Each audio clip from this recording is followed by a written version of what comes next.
প্ৰয়াত আমাৰ ধনমণি ডেকাৰ যিটো মৃত্যু হ'ল বাঘৰ আক্ৰমণত, গতিকে সঁচাকৈ এটা মৰ্মান্তিক ঘটনা। কাৰণ ইমান দিন তেওঁ এজন ভাল দক্ষ কৰ্মী হিচাপে বন সুৰক্ষাত লাগি আছিল আৰু বিশেষকৈ আমাৰ ৱাইল্ড লাইফৰ ক্ষেত্ৰত। আৰু তেখেতে মাজত ঢিঙত যিটো বাঘ ওলাইছিল তাতো তেখেতে দিনেই নিশাই কাম কৰিছিল আৰু কৰি আল্টিমেটলি বাঘটোক তেওঁলোকে সকলোৰে মিলিত প্ৰচেষ্টাত তেওঁলোকে কৰায়ত্ব কৰিছিল। আৰু আমাৰ যিখন ওৰাং অভয়াৰণ্য, এইখনত বাঘৰ সংখ্যাটো বাঢ়িছে, প্ৰায় 26টা বাঘ আছে। গতিকে মাটিকালি আছে প্ৰায় 75 স্কুৱেৰ কিলোমিটাৰ। গতিকে তাত বাঘৰ ডেঞ্চিটিটো বহুত বেছি আছে বা বাঘৰ সংখ্যাটো বেছি আছে। গতিকে সেইকাৰণে কি হৈছে, এটা দুৰ্ঘটনা বুলি ক'ব লাগিব। একচুৱেলি ইমান দিন তেনেকুৱা ধৰণৰ ঘটনা তাত সংঘটিত হোৱা নাছিল। সিদিনা যি কি কাৰণতে নহওক এই ঘটনাটো সংঘটিত হ'ল। গতিকে আৰু সংঘটিত হৈ আমাৰ এজন ভাল বন সুৰক্ষাৰ ক্ষেত্ৰত, জীৱ জন্তু সুৰক্ষাৰ ক্ষেত্ৰত, ৱাইল্ড লাইফ সুৰক্ষাৰ ক্ষেত্ৰত আমাৰ ভাল কৰ্মী এগৰাকীক আমি হেৰুৱালোঁ। আৰু তেওঁৰ পত্নী আৰু তেখেতৰ পিতৃ মাতৃৰ লগত আমি কথা পাতিলোঁ আৰু তেখেতসকলে কৈছে যে পাৰিলে এটা সংস্থান তেখেতসকলৰ ঘৰত দিব লাগে। গতিকে মই তেখেতৰ পত্নীক কৈছোঁ যে তেখেতে এখন দৰখাস্ত দিয়ক আৰু আমাৰ বিধায়ক আমাৰ পৰমানন্দ ৰাজবংশী ডাঙৰীয়াৰ হাততে দিব কৈছোঁ। তেখেতে মোক দিব। দিয়াৰ পিছত মই এইটো আমাৰ মাননীয় মুখ্যমন্ত্ৰীৰ লগত মই কথা পাতিম আৰু কথা পাতি কি কৰিব পৰা যায় আগন্তুক দিনত আপোনালোকে গম পাব কথাটো। আৰ্থিক সাহায্যৰ ক্ষেত্ৰত আমাৰ বন বিভাগৰ পৰা যিটো দিয়া যায়, ইনষ্টেণ্টলি আমি আৰ্থিক সাহায্য দিছোঁ, যিটো বন বিভাগৰ নৰ্মছ। আৰু আমাৰ তেতিয়া নাতে ডাঙৰীয়া DC আছিল, মই তেখেতকো ফোন কৰিছিলোঁ। তো তেখেতেও পইচাখিনি ৰেডি কৰি ৰাখিছে, কিন্তু আমাৰ চাৰ্কেল অফিচাৰৰ পৰা যিখন কাগজ আহিব লাগে এইটো বেলেগ চাৰ্কেলত গুচি গ'ল।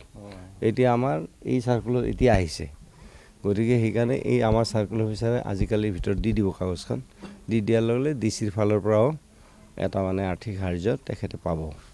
স্থানীয় ৰাইজে দাবী উত্থাপন কৰিছে, হয়, এই পথটি জৰাজীৰ্ণ কৈছে তেখেতসকলে। মই কাগজখন দিছে, মই জানিছোঁ ধনমণি ডেকাৰ নামত উচৰ্গা কৰিব লাগে বুলি কৈছে।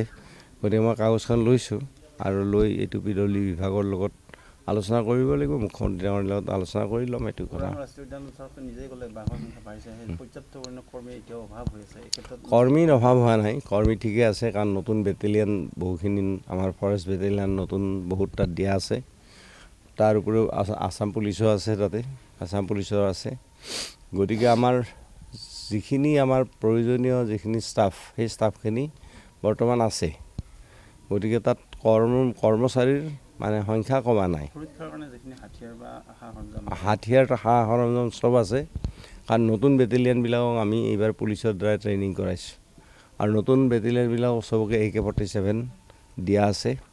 গতিকে অত্যাধুনিক তেওঁলোকক অস্ত্ৰ দিয়া আছে আৰু তেওঁলোকে ভালকৈ কাম কৰি আছে।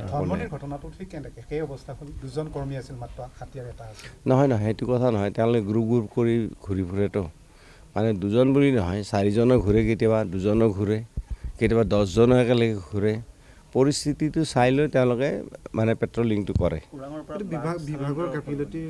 বিভাগৰ গাফিলতি নহয়, কাৰণ তাতে যিকেইটা আমাৰ কৰ্মচাৰী আছে, তো তেওঁলোকে কেম্পৰ পৰা কি কৰে, তেওঁলোকে নিজে ডিউটি ভগাই লয় যে আমি 4জন এইফালে যাম, 4জন এইফালে যাম, 2জন আমি এইফালে যাম।